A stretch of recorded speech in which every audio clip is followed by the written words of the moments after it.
शन्नो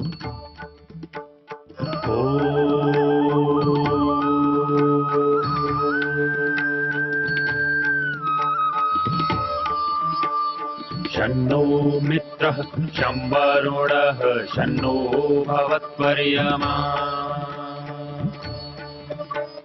शन्न इन्द्रो बृहस्पतिः शन्नो विष्णुरुक्रमः ॐ शान्ति शान्ति शान्तिः।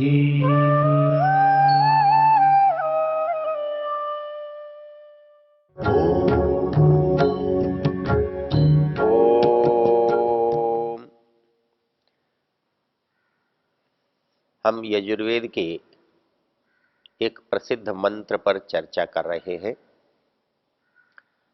मंत्र है वेदाहमेतं पुरुषम अहंतम आदित्यवर्णम तमसः परस्तात् तमेव विदित्वातिमृत्युमेति नान्यः पंथा विद्यते अयनाय। वो कह रहा है तमेव विदित्वा अतिमृत्युमेति। तो पहली बात ये समझने की है कि मृत्यु ऐसी चीज है जिससे बचा जा सकता है। यदि बचा नहीं जा सकता तो कहने की आवश्यकता नहीं थी। कहा है तो बचा जा सकता है। और दूसरी जो बात है बचा जा सकता है तो इसका मतलब ये बचने की इससे आवश्यकता है। क्या सचमुच में हम इससे बचना चाहते हैं? संसार में जिन लोगों को हम देखते हैं वो तो कोई बचना नहीं चाहता। बचना तो ये चाहते हैं कि हमारी मृत्यु न हो,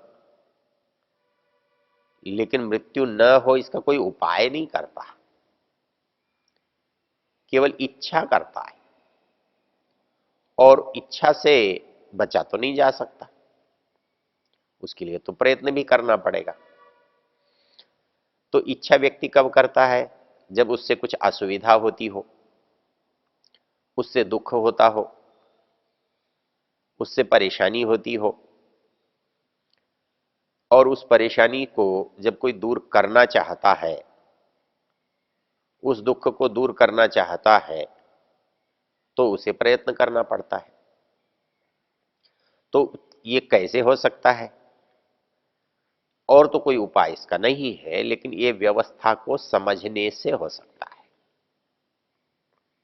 अर्थात संसार की जो व्यवस्था है उसमें मृत्यु कहां पर है, उसमें मृत्यु क्यों है, वो किस तरह से दुखों का कारण है। यदि ये प्रश्न हमारे लिए उत्तरित हो जाए तो हमें इसे दूर करने का उपाय भी समझ में आ जाएगा। तो क्या वास्तव में ये दुख है? क्या मृत्यु दुख है? तो वैसे दुख इसलिए है कि हम इसे चाहते नहीं हैं। चाहते नहीं है इसलिए दुख है। तो ये चाहते नहीं है तो क्यों नहीं चाहते हैं? तो कहा गया कि इससे हम छुटकारा इसलिए पाना चाहते हैं कि इसके रहते ही सारा भय है। जो कुछ आज हमारे पास है, चाहे वो परिवार के रूप में है, चाहे धन संपत्ति के रूप में है, सामाजिक प्रतिष्ठा के रूप में है, हम इस सब से तुरंत दूर हो जाते हैं जब मृत्यु होती है। क्योंकि संसार से जुड़ने का साधन जन्म है, जुड़े रहने का नाम जीवन है, और इससे अपने को अलग कर लेने का नाम या अलग हो जाने का नाम मृत्यु है। तो ये कहता है कि ये मृत्यु यदि नहीं हो तो फिर जन्म की आवश्यकता नहीं रहती। दो परिस्थितियां हो सकती हैं, या तो जन्म के बाद कभी मृत्यु न आए, या मृत्यु और जन्म जुड़े हुए हैं तो इन दोनों से हट जाए। तो दोनों से हट जाए तब भी हम मृत्यु से बचे हुए हैं, और जन्म से भले ही जुड़े रहे मृत्यु न हो ऐसा भी हो जाए, तो ये कहता है वो संभव नहीं है, क्योंकि जन्म और मृत्यु दोनों सापेक्ष हैं। जन्म है इसलिए तो मृत्यु होती है, और जो इसका दूसरा जो सत्य है जिसे हम प्रायः नहीं जानते या जो हमारे से ओझल रहता है, वो सत्य है कि हमारी मृत्यु होती है इसीलिए तो हमारा जन्म होता है। यदि हमारी मृत्यु न हो तो हमारा जन्म भी ना हो। लगता विचित्र है, लेकिन श्री कृष्ण ने गीता में जो शब्दावली प्रयुक्त की है वो बड़ी स्पष्ट है। वो कहते हैं जातस्य ही ध्रुवो मृत्युर्ध्रुवम जन्म मृतस्य च तस्माद अपरिहार्यर्थे न त्वं शोचितुमर्हसि। मतलब एक तो ये चीज बता दी, ये अपरिहार्य है। अपरिहार्य उसे कहते हैं जिसको टाला नहीं जा सकता, जिससे बचा नहीं जा सकता। इसलिए जन्म और मृत्यु का जो चक्र है इसको टालना संभव नहीं है, इससे बचना संभव नहीं है। इसलिए इसमें दोनों सत्य है। पहला सत्य है जातस्य ही ध्रुवो मृत्यु। दुनिया में कोई चीज उत्पन्न हुई है, दुनिया में कोई चीज बनी है, किसी का प्रादुर्भाव हुआ है, तो उसका विनाश भी होगा। जातस्य ही ध्रुवो मृत्यु। लेकिन जितना सच ये है और इसे हम मानते हैं, इसे हम देखते भी हैं, इसे रोज हम अनुभव करते हैं, और हमें देखते हैं कि कोई चीज पैदा हुआ है वो मर गया, कोई बना है उसका ध्वंस हो गया, गिर पड़ा। हमने इसको एक तरफ देखा, और यदि हमने ये देखा कि मृत्यु है, विनाश है, तो हम एक बात और अनुभव कर सकते हैं। वो क्या कर सकते हैं? ये अवश्य ही उत्पन्न हुआ होगा। आज इसकी मृत्यु हुई है, इसके जन्म को हमने देखा नहीं है, लेकिन हमारे को संदेह नहीं है। संदेह क्यों नहीं है? कि हम देख ये रहे हैं मृत्यु उसी से जुड़ी है जो उत्पन्न हुआ है। जो उत्पन्न नहीं हुआ उससे, उसका मृत्यु से क्या संबंध है? यहां कहा गया जातस्य ही ध्रुवो मृत्युर ध्रुवम जन्म मृतस्य च। फिर दूसरी जो बात कही है तस्मात् अपरिहार्य अर्थे, जो अपरिहार्य है, अनिवार्य है, जो सहज है, उससे छूट नहीं सकते। तो इस बात को यहां इस तरह से समझाया गया कि आप छूट नहीं सकते एक बात है, फिर यहां छूटने की बात कही जा रही है, फिर छूट कैसे सकते हैं? तो ये कहता है कि छूट सकते का अभिप्राय ये है कि असल में मृत्यु किसकी होती है? क्या आत्मा की मृत्यु होती है, क्या शरीर की मृत्यु होती है? क्योंकि जो जन्म लेता है मृत्यु उसकी होती है। तो जन्म कौन लेता है? शरीर लेता है। तो मृत्यु किसकी होगी? शरीर की होगी। आत्मा ने जन्म नहीं लिया, आत्मा मरेगा भी नहीं। तो जन्म और मृत्यु का संबंध शरीर से है। जिस दिन हमको यह समझ में आ जाएगा कि आत्मा की मृत्यु नहीं होती, उस दिन कितना सहज होगा कि हम मृत्यु से छूट चुके होंगे। हम मृत्यु से इसीलिए बंधे हुए हैं कि हम ये मानकर चल रहे हैं कि हमारा जन्म हुआ है, इसलिए हमारी मृत्यु हो रही है। जिस दिन एक बात समझ में आ जाएगी कि हमारा जन्म ही नहीं हुआ, उस दिन कोई भी हमें मार नहीं सकता, हम मर नहीं सकते। तो इस जन्म और मृत्यु का जो आधार है वो शरीर है, और इस शरीर के कारण ही हमारे पास अज्ञान है, और अज्ञान ही दुखों का कारण है। इसको योगदर्शनकार ने कहा, क्लेश मूलः कर्माशयः दृष्ट अदृष्ट जन्म वेदनीय। कहता है कि हमारा जो क्लेश है उसका मूल कारण हमारा कर्मों का संस्कार है, कर्मों का कोश है। हमने कुछ किया है तो किया है, तो होना, करने से होना जुड़ा हुआ है। कुछ करेंगे तो कुछ होगा।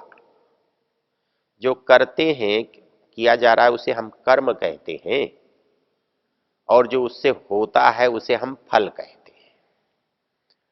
हमने कुछ किया है, कुछ होगा, तो जो किया है वैसा ही होगा।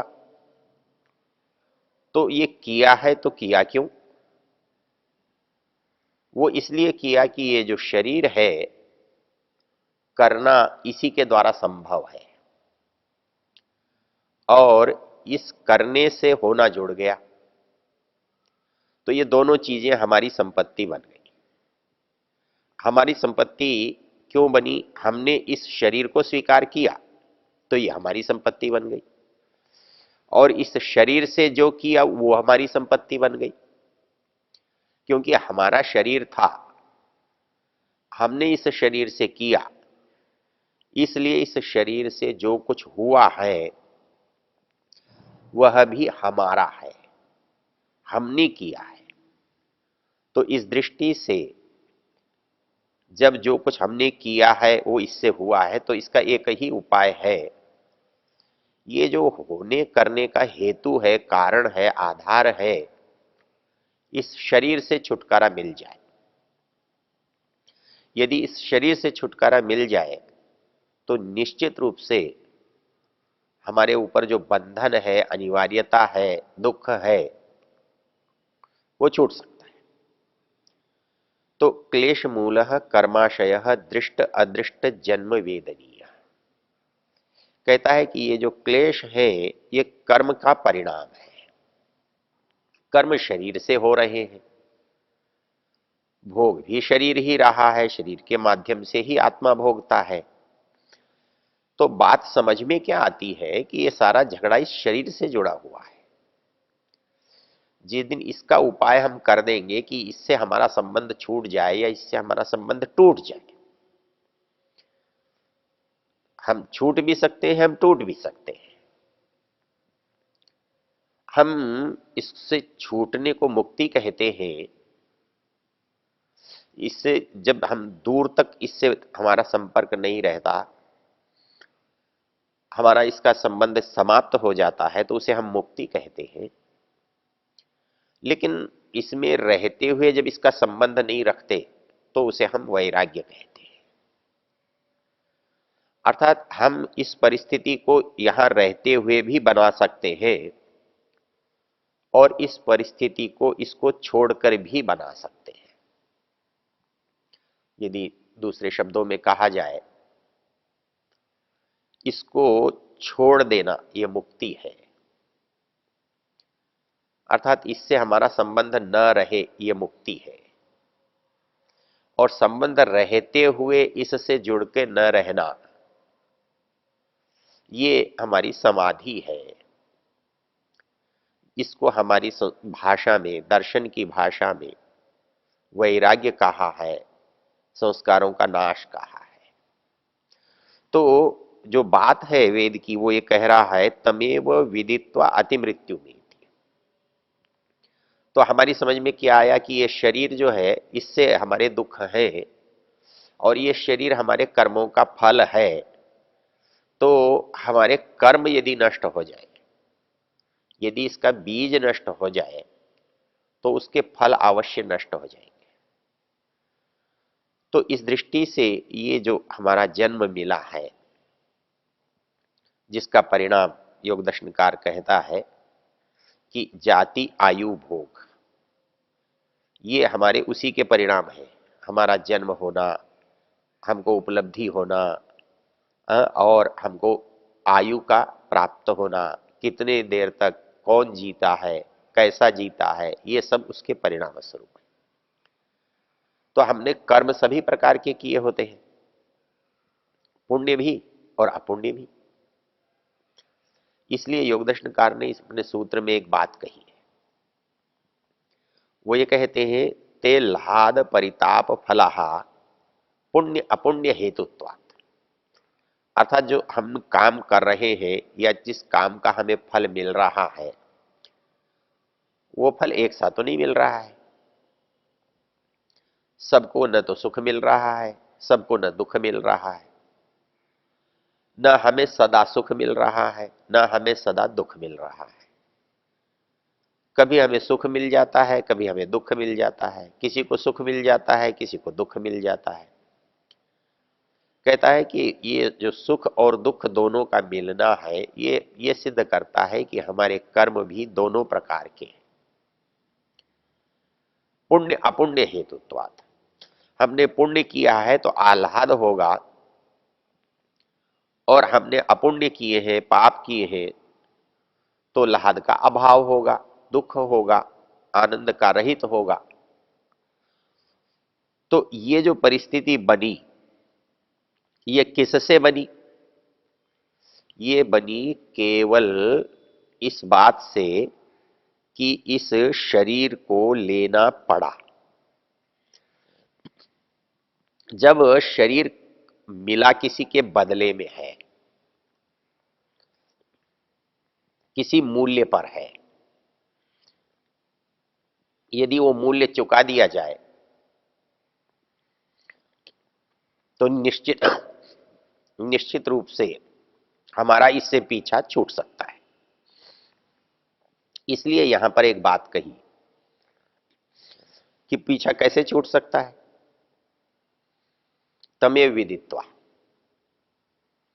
अर्थात जिस क्षण आप उसे जान लेते हैं उस समय आपके जो कर्म हैं वो समाप्त हो चुके होते हैं, अर्थात आपका बंधन टूट चुका होता है। और आपका बंधन टूट गया होता है इसलिए आप छूट जाते हैं और छूटना ही मुक्ति है। ओ